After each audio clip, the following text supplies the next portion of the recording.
Hi everyone, welcome back to Hand Me Down Recipes. This is Kathy, and today we have Anne from My Kitchen Serenity with us. How are you, Anne? I'm doing great, Kathy. How are you? I'm just great, thanks. I'm so excited because we're going to talk to you today about your chicken and sausage jambalaya recipe. Now, I'm going to be really honest. I grew up near Pittsburgh, Pennsylvania, and I live in northwest Montana now, so I have always lived very far north of Cajun country. And so jambalaya is not something I've had probably maybe one other time in my life. Maybe. So this was a lot of fun for me to cook and try. And so why don't you go ahead and tell us a little bit about this recipe, kind of what it means to your family, how you got started making it, that kind of thing. Well, I grew up eating things like jambalaya and etouffee and all the good Cajun food. My parents, Cajun, grandparents. And so that's just the way, we grew up eating it. And we'll even eat it for a holiday. A lot of times, instead of your usual turkey and dressing, we'll Right. just make a big pot of jambalaya, and that's what we'll have. But really, we can eat it anytime. I grew up eating that, and I got the recipe from my dad. And I was young. I was probably in my 20s and wasn't living at home anymore. And I wanted to make the jambalaya. So I went over to my parents' house for a visit, and I said, "Hey, how about that recipe? I'd love to have it." So I wrote it down on a piece of paper, and that was probably over 30 years ago. I still have it. I changed it up just a little bit when I put it on my blog, because my blog is about easy recipes. So I wanted to make it just a little bit easier, a little bit less prep. But it's still his recipe, so it's very special to me. So how we will link to the recipe, of course, but how is it different, if you don't mind telling us, how is it different from the recipe that you grew up eating or your dad's recipe? Well, they chopped everything by hand. It was Oh, sure. like the fresh onion, bell pepper, celery, which is the Cajun Trinity. Right. And it's in every dish. But when I put it on my blog, I wanted to cut down on the prep time. So now I use the bag of frozen chopped bell pepper, onion, and celery mixture. I don't know if they have it. I'll be honest. I looked because I where I live, and I've said this in other podcast episodes. I live in a smallish town, so not a huge. I interviewed somebody else, and she's like, don't you have Whole Foods?" I was like, "No, we don't have that here." So I did look in my grocery store section just to see if I could find it, and I didn't have that available to me. And when you use the fresh vegetables, you have to use a little bit more broth, I think, because the frozen vegetables let off some liquid. Sure. Like I have in my recipe card, if you're going to use the fresh vegetables, you might want to put just a little bit more broth in there to help Yeah. the rice cook and absorb. Sure. Sure. My husband loved this dish. I think this is a very kind of man's man kind of food, right? Yeah. Like, like meat and vegetables and rice, and it's just all in one pot. And it's just very much.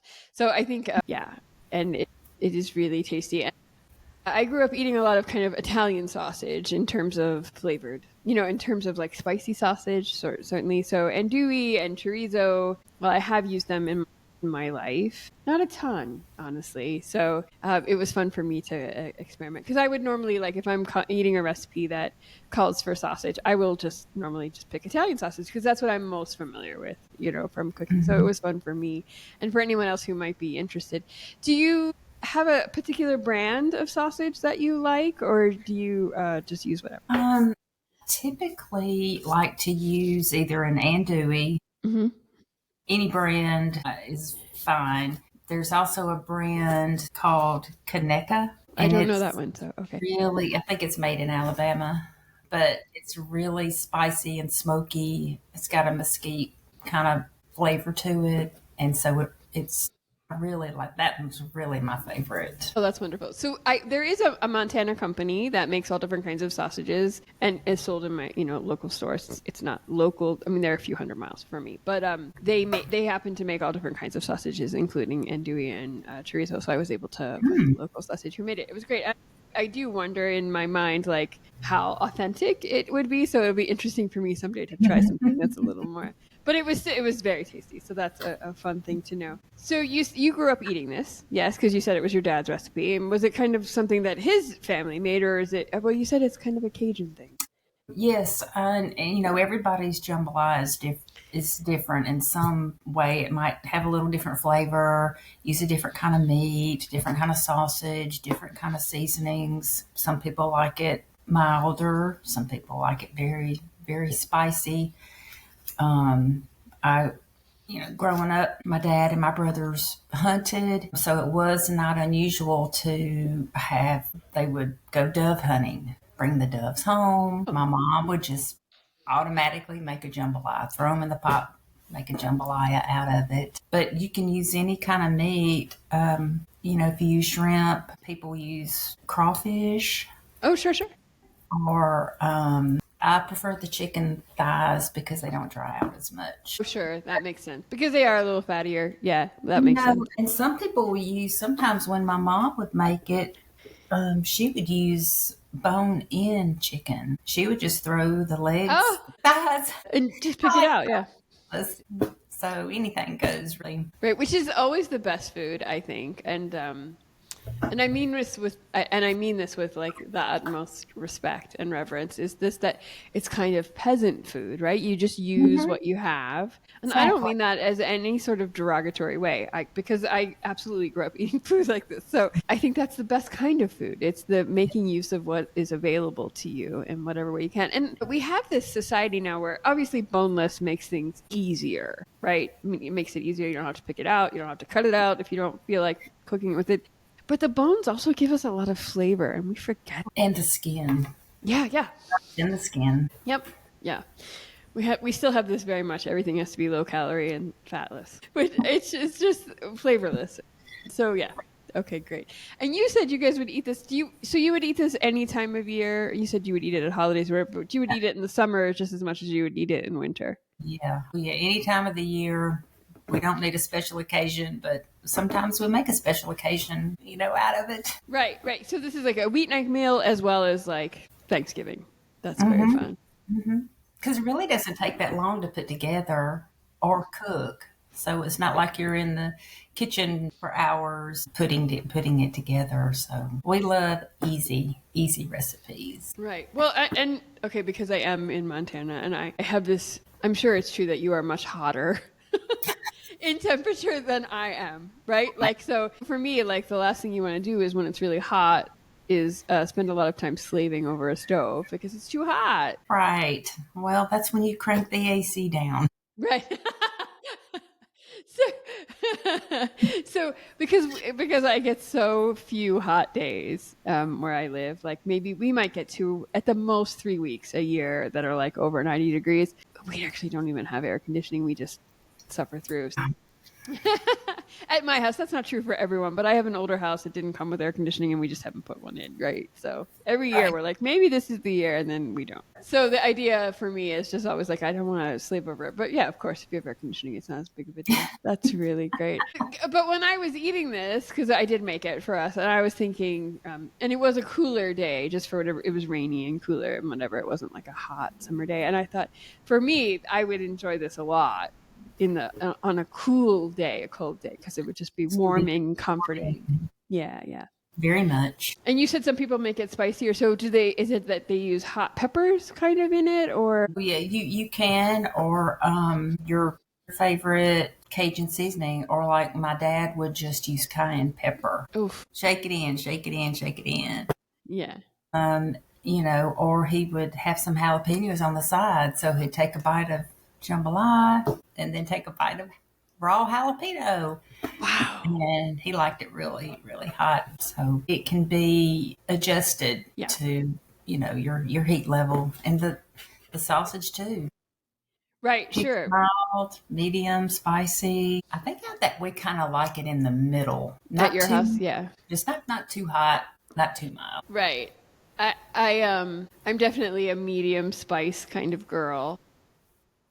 I often say I'm just like unfortunately I spit the very white girl kind of stereotype about like medium, just hot enough to maybe make my nose run just a little. That's about it. Like I don't want any hotter than that.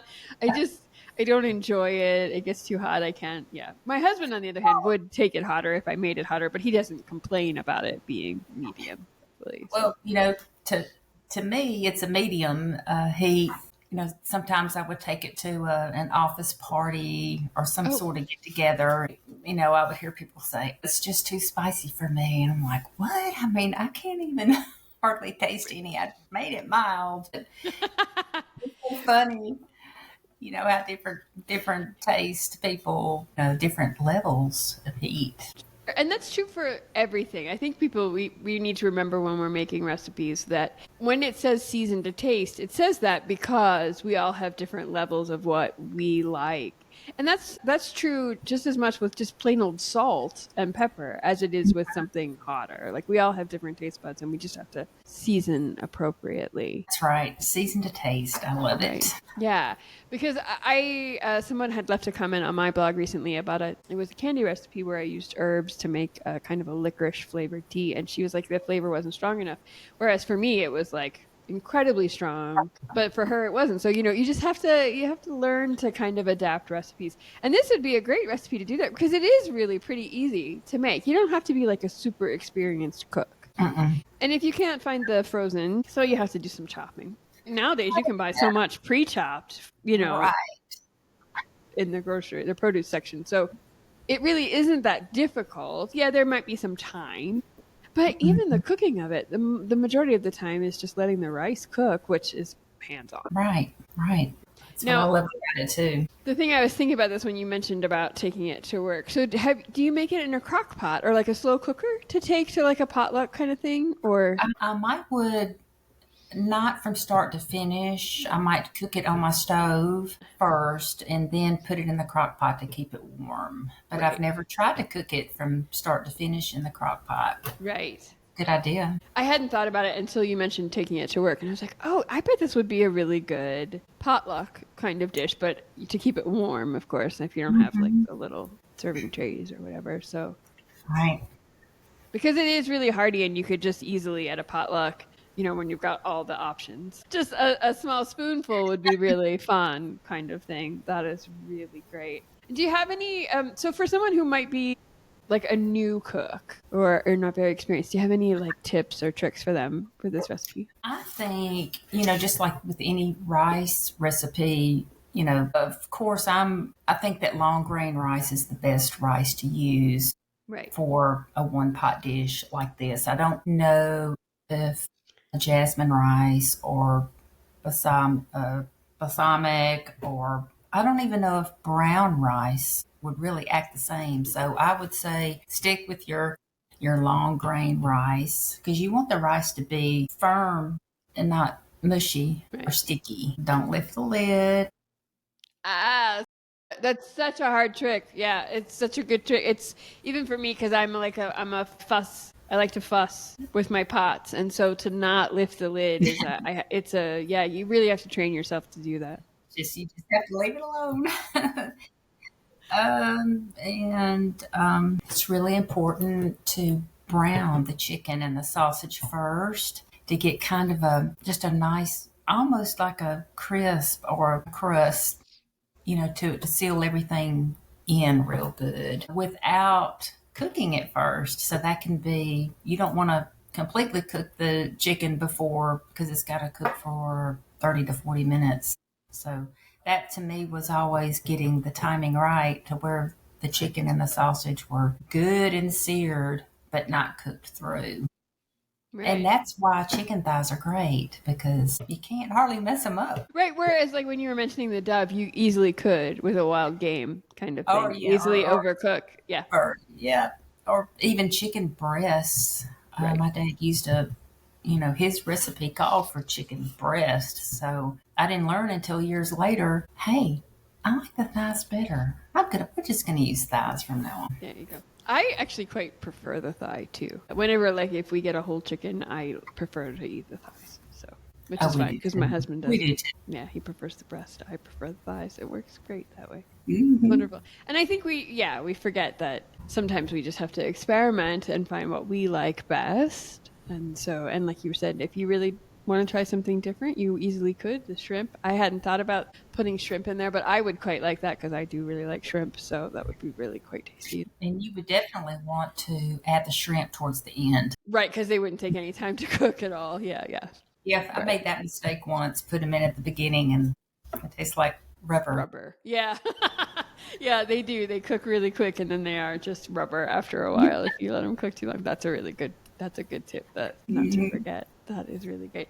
And when you serve this, kind of how do you serve it? Do you have a specific side dish or is it, I mean, it is kind of a meal by itself. So you don't really need a lot, but do you serve it with anything else? Well, I like to serve it with French bread, buttered, lots of butter, crispy, and I always go straight to the green beans. I don't know what my deal is, but I have to serve things in three. Okay, so Okay. here's this green beans and French bread or rolls because my family has been known to take a roll, hollow it out, shove the jambalaya inside the roll, Yum. and eat it that way.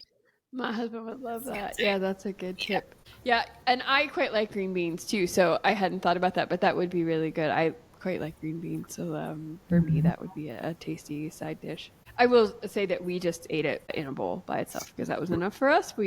But because we like it, my husband called it hot dish because he's originally from the Midwest, right?